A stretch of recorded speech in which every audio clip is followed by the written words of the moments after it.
महाशिवरात्रि के शुभ अवसर पर राशिकापुर आश्रम महाराजगंज में नाई समाज मिलन का सम्मेलन समारोह का कार्यक्रम किया गया आयोजन। देखिए खबरें आज भी के लिए जौनपुर से शिवशंकर शर्मा की रिपोर्ट।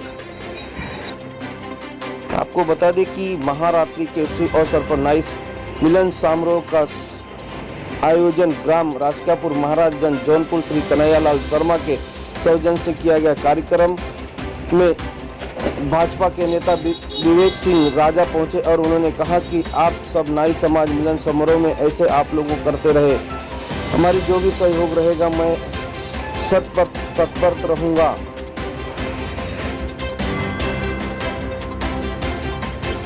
आज इस भोलेनाथ के पावन पर्व पर सबसे पहले भगवान भोलेनाथ का एक जयकारा लगना चाहिए।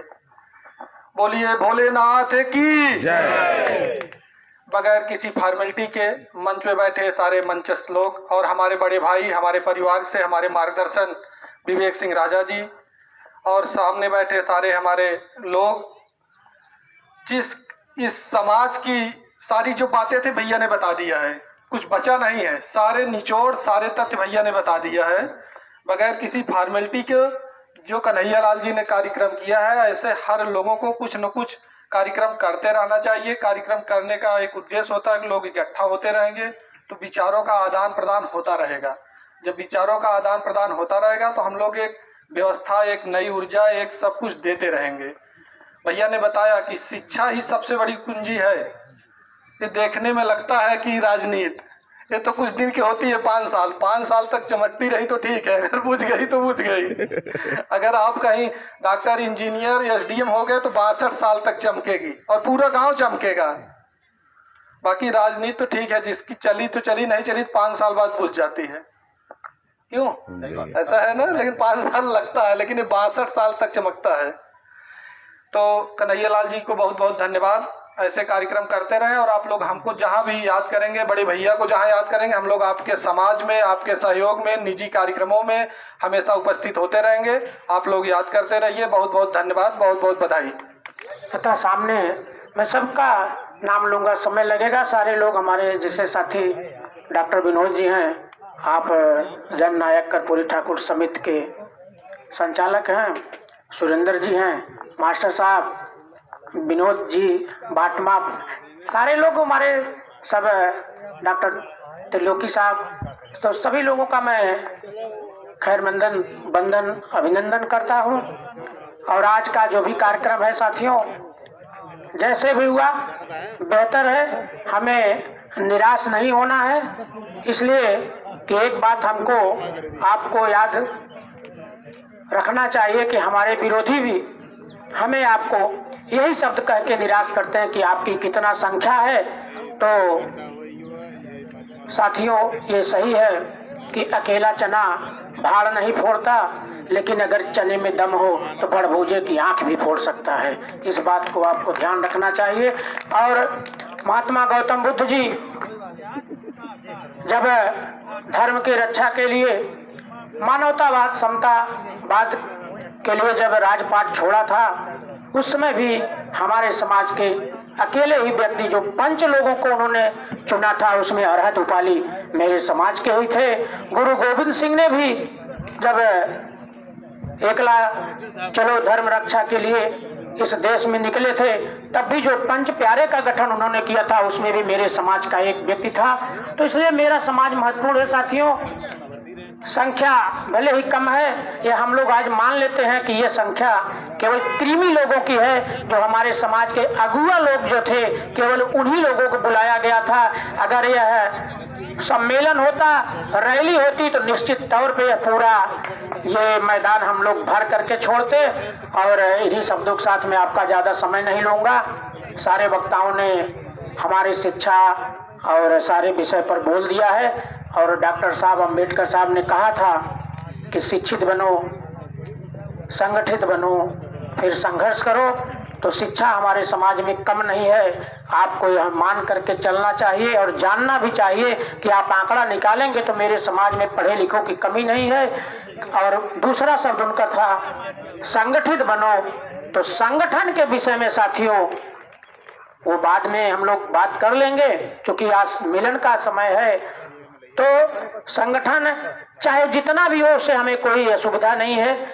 1000 ट्रेनें चले, प्लेटफार्म तो एक ही होता है, उसी प्लेटफार्म पे ट्रेनें रुक जाती हैं और यात्री अपना आते जाते रहते हैं। तो 1000 संगठन हो जाए, अगर 1000 राष्ट्रीय अध्यक्ष होंगे क्या दिक्कत है, 1000 हमारे राष्ट्रीय अध्यक्ष आएंगे तो भी हमारी सभा सफल हो जाएगी, तो उससे कोई दिक्कत नहीं है। और तीसरा उनका सब था संघर्ष करो, तो आप शिक्षित हो गए हैं और संगठित भी हो चुके हैं, आपको अब संघर्ष करने की बारी है। तो साथियों, यह जो मौका है चुनावी, इसमें आप अपने संघर्ष का बिगुल बजाइए, ताकि आप निकल करके प्रधान और विदेशी और जिला पंचायत सदस्य आए। तो इसी तरह के कार्यक्रम में हम आपका माल्यार्पण करके आपका स्वागत करें। इन्हीं शब्दों के साथ मैं आपका समय अधिक न लेकर मैं चाहूंगा कि हमारे मुख्य अतिथि को बुलवा के कार्यक्रम का आप समापन करें। जय नाई समाज, जय संघ। क्योंकि बात छोटी ही है, बहुत कम शब्द में बोलूंगा, लेकिन अगर गौर करेंगे तो शायद बहुत बड़ी बात आगे चल के ये साबित हो। मैं शंकरपुर ग्राम सभा का निवासी हूं, जो सिरकोनी ब्लॉक के अंतर्गत आता है। पहली बार जौनपुर में सुनने में भी आया और देखने में भी आया है कि नाई समाज से लगभग हर कोने में 1-2 लोग ग्राम प्रधान का चुनाव लड़ रहे हैं, कोई बीडीसी यानी ब्लॉक डेवलपमेंट कमेटी के मेंबर पद के लिए चुनाव लड़ रहे हैं, तो कहीं जिला पंचायत के लिए चुनाव लड़ रहे हैं। बड़ी खुशी की बात है। कभी हम किताबों में खोजते थे अपने समाज के इतिहास को, नहीं दिखता था, पता नहीं कहाँ गुम हो गया था।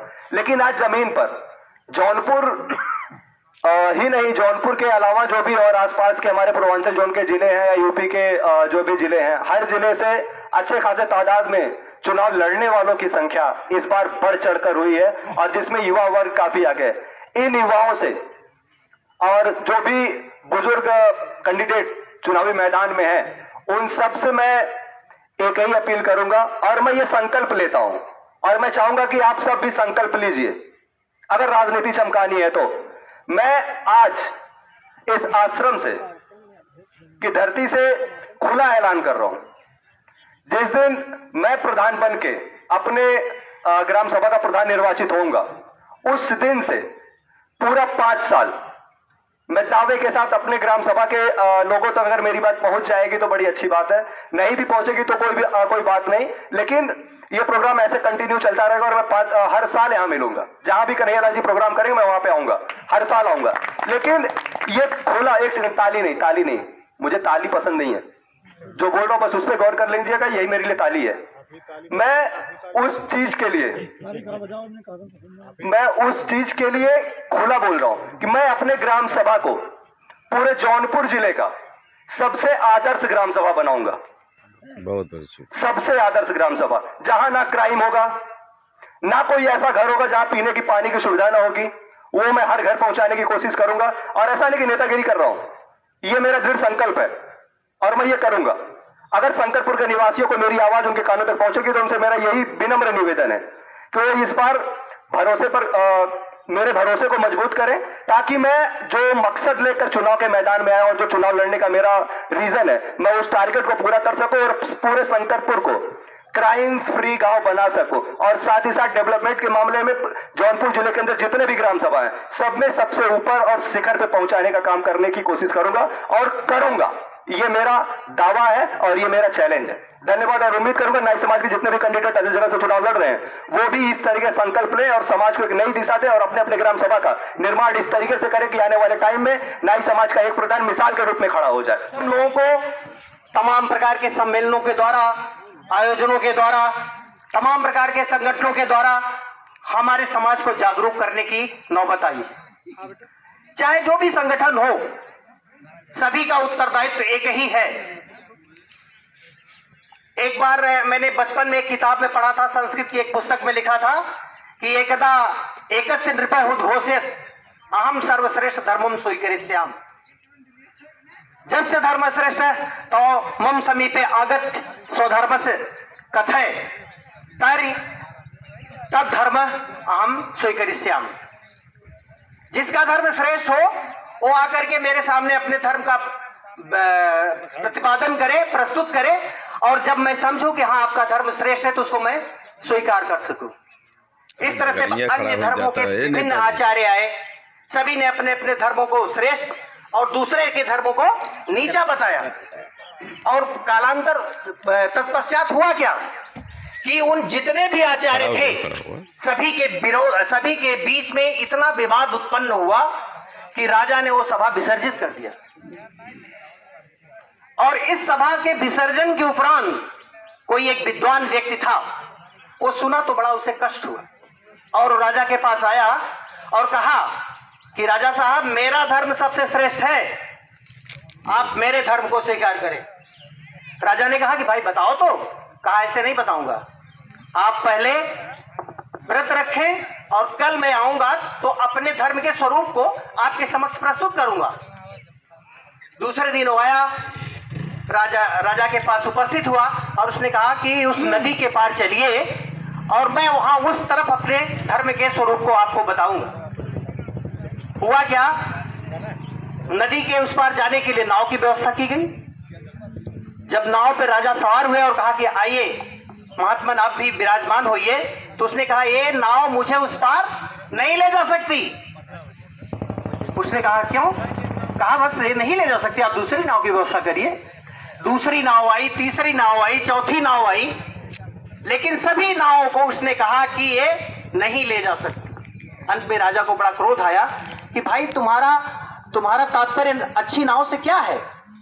किसी भी नाव से हम नदी पार कर सकते हैं। तो उसने कहा कि जिस तरह से हम किसी भी नाव से नदी पार कर सकते हैं, उसी तरह से हम किसी भी संगठन के द्वारा अपने समाज को उन्नत के मार्ग पर ले जा सकते हैं। बहुत सही, बहुत सही। सिर्फ हमारे अंदर एक ललक होनी चाहिए। बहुत सही कहा। हमारा एटीट्यूड जो है, हमारा दृष्टिकोण जो है, वो सही होना चाहिए। अगर मेरे मन में ललक है कि हमें अपने समाज को ऊपर ले जाना है, तो कोई ऐसी शक्ति नहीं है, कोई ऐसा संगठन नहीं है। सभी संगठन एक दिन अंतोगत्वा एक होकर के समाज के उत्थान में लग जाएंगे। तो मेरा आपसे विनम्र निवेदन है कि आप अपने विचारों को पहले एक करिए, सभी लोग एकजुट होइए, सभी मंचों को खत्म करके जहां उत्थान की बात आती है वहां एकजुटता बनाइए, तभी हमारे समाज का उत्थान संभव है। अन्यथा नहीं। इस तरह से आप आयोजन करते हैं, हमारा लक्ष्य जो है स्मार्ट होना चाहिए। हमारा लक्ष्य स्मार्ट होना चाहिए। S for specific, M for measurable, A for achievable, smart, T for time bound होना चाहिए। माने जो मैं लक्ष्य निर्धारित करूं उसका एक टाइम होना चाहिए कि इस टाइम के अंतर्गत मुझे इस लक्ष्य को प्राप्त करना है। नहीं आप लक्ष्य बनाते चले जाएं, उसकी कोई समय सीमा ना हो। ऐसा लक्ष्य बना दे जिसको प्राप्त ही ना किया जा सके, तो ऐसे लक्ष्य बनाने से क्या फायदा है? इस तरह के लक्ष्य निर्माण करिए और उसकी एक समय अवधि हो कि उस समय की सीमा के अंदर हम इसको इतना प्राप्त करेंगे। और उसके बाद शिक्षा जगत में पढ़ाया जाता है, हमारे टीचर्स लोग बैठे हैं, what is taught is important, how it is taught is more important, but how it is tested is the most important.